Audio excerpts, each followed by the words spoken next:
Welcome to the Sagebrush Trail. Stories of the West. From the frontier to the Yukon. I'm Mardell.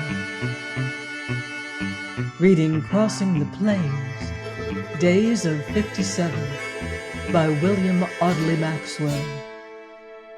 Chapter 12. Night Travel.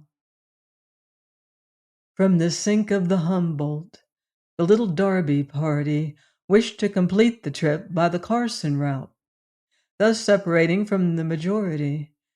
But their supplies were exhausted, and they had now but one ox and one cow to draw their wagon. A suggestion that those who could spare articles of food should divide with the needy was no sooner made than acted upon. Sides of bacon, sacks of flour, and other substantials were piled into their little vehicle, and the owners of the two oxen which had been loaned Darby simply said, "Take them along, you need them more than we do." Danny, alias Gravy Worley, being of that party, showed his delight by sparkling eyes and beaming fat face when he saw the abundance of edibles turned over to his people. Mr. Darby shed genuine tears of gratitude as we bade them goodbye and drove away by another route. The combination train was further divided, each party shaping its farther course according to the location of its final stop. The Drennans took the Carson route, the Maxwell train proceeding by the more northerly Truckee Trail. The associations of the plains, closer cemented by the sharing of many hardships and some pleasures, had created feelings almost equal to kinship, more binding than many those of a lifelong neighborhood relation. So there were deep regrets at parting. On leaving the sink of the Humboldt, there was before us a wholly desert section, 40 miles wide. The course led southwesterly, over flat, barren lands with a line of low hills absolutely devoid of vegetation on our right. This was known to be one of the hard drives of our long journey, but hearsay knowledge was also to the effect that at its farther border we would reach the Truckee River and soon thereafter ascend the Sierra Nevada mountains. The prospect of seeing again a river of pure water and fresh green trees had a buoyant effect on our lagging hopes, and these were further stimulated by the information that not long after entering these forest shades, we would cross the state line into California. While crossing the 40 miles of desert, the sun-baked silt at the beginning and later the deep, dry sand made heavy going. To avoid the almost intolerable heat of day as much as possible, and it being known that water was not obtainable during this much-dreaded bit of travel, we deferred the start until mid-afternoon and traveled all night. The impressions of that night ride were most extraordinary. As the sun sank and twilight shaded into night, the atmosphere was filled with a hazy dimness, not merely fog nor smoke, nor yet a pall of suspended dust, but rather what one might expect in a blending of those three. Only a tinge of moonlight from above softened the dull hue. It was not darkness as night usually is dark. It was an impenetrable, opaque narrowing of the horizon and closing in of the heavens above us, which as we advanced constantly shifted its boundary, retaining us still in the center of the great amphitheater of half-night. We could see one another, but beyond or above the encompassing veil, all was mystery. Even greater mystery than mere darkness, no moon nor stars visible, nothing visible, but just part of ourselves and ours. As the night merged into morning, the sunlight gradually dispelled the mantle of gloom from our immediate presence, but still we could not see out. As if enclosed in a great moving pavilion, on we went, guided only by the tracks of those who had gone before.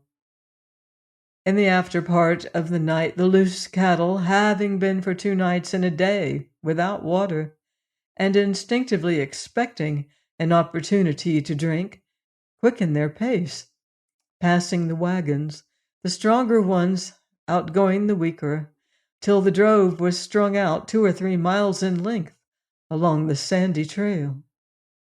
Some of the wise heads in the company were fearful that the cattle, on reaching the Truckee River, would drink too much. They detailed Luke, Kid, and me to ride on our mules ahead of the foremost of the stock, and on reaching the river permit none of the animals to drink more than a little water at a time.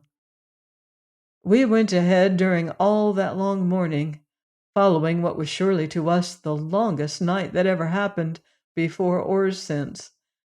Most of the other members of our party were in the wagons, and they, except the drivers, slept soundly, rocked gently, very gently, by the slow grinding of the wheels and the soft, deep sand. But Luke and I on our little mules must keep awake and alert as possible, in readiness to hold back the cattle from taking too much water. From midnight to daybreak seemed a period amounting to an entire days and nights, from dawn till sunrise, an epoch from sunrise to the time of reaching the river, as a period that would have no end. As the sun finally rose behind us, the faintest adumbration at the nearest ridges of the Sierras was discerned in a dim blue scroll across the western horizon far ahead. How far it was useless to guess, and later patches of snows about the peaks. The minutes were as hours, and their passing tantalized us, noting how the dim view grew so very slowly into hazy outlines of mountains and finally of treetops. On we labored, overcoming distance inch by inch, nodding in our saddles, occasionally dismounting to shake off the almost overpowering grasp of sleep. Half awake, we dreamed of water, green trees, and fragrant flowers. Rising hope anon took the place of long-deferred fruition, and we forgot for a moment how hard the pull was, till with returning consciousness of thirst and painful drowsiness, we saw the landscape ahead presented still another and another line of sand dunes yet to be overcome. Luke and I reached the Truckee at 9 o'clock in the forenoon, just ahead of the vanguard of cattle, and about 3 miles in advance of the foremost wagon. We tried to regulate the cattle's consumption of water, but did not prevent their drinking all they could hold. 10 men on 10 mules could not have stopped one cow from plunging into that river once she got sight of it, and remaining as long as she desired. We could not even prevent the mules we rode from rushing into it, that cold, rippling Truckee. Yet our elders had sent us 2 boys to hold back 100 cattle and make them drink in installments in homeopathic doses for their stomach's sake.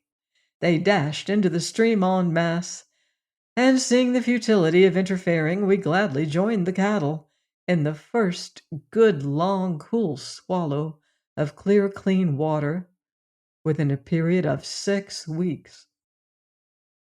Our little mules did not stop till they reached the middle of the river and stuck their heads, ears and all, under the water.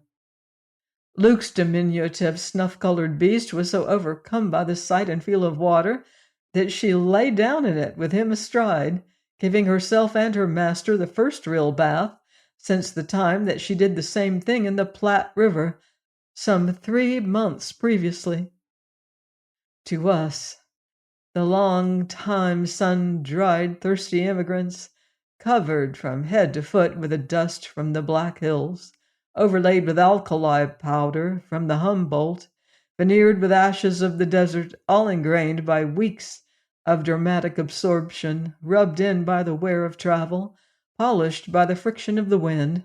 To us, said the Truckee, flowing 100 feet wide, transparent, deep, cool, rattling and singing and splashing over the rocks, and the sparkle of its crystal purity, the music of its flow, and the joy of its song repeated, "Come and take a drink." We filled our canteens and went back to meet the others. We found them in a line 3 miles long, and it was well into the afternoon when the last wagon reached the river. The train crossed to the farther shore, into the grateful shade of the pine forest, and there made camp. What an enchanting spectacle was that scene of wooded hills, with its varying lights and shades all about us, from as far as we could see, up the heights and down to the river bank, where their roots were washed in the cool water. The great trees grew.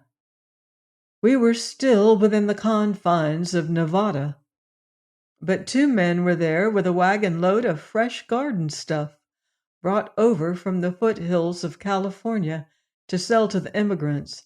Potatoes at 50 cents a pound, pickles $8 a keg, and so on. We bought and feasted.